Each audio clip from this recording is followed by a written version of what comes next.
Welcome to this particular podcast in which I explain a few types of audio and production, including a brief how to perform what takes place. Broadcast audio first.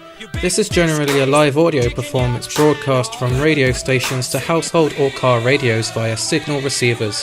For example, listening to KMFM or KISS for news and music to have background noise or make journeys more interesting.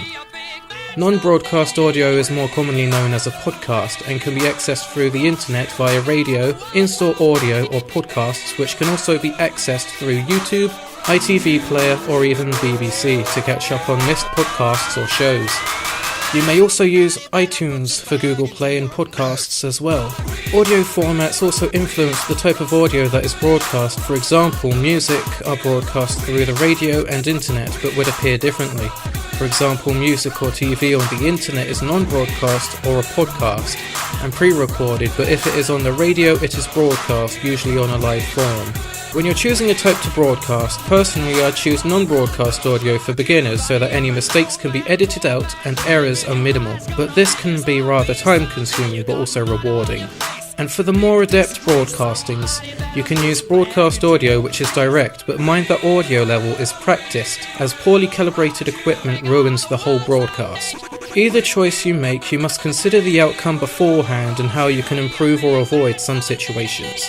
You also need to take care when recording podcasts or other forms of audio because you may end up with a soundtrack that drowns out the voice of someone or end abruptly. You may also end up with poorly recorded sound because the microphone was too far or too close. The first podcast example was exactly that, having a soundtrack that drowned out the people talking, and the microphone was too close to the presenter causing distortion, but too far from the guest which couldn't be heard.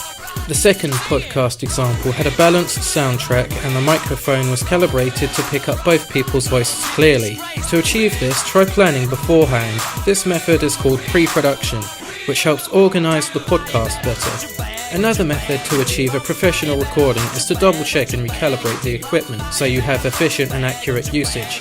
Brief anyone who is helping. This provides an idea of what needs to happen. That's called the production process.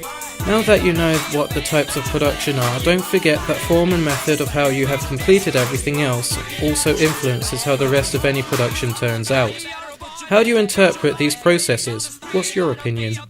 Thank you for listening in on this podcast. Enjoy the rest of your day and tune in for the possible next time.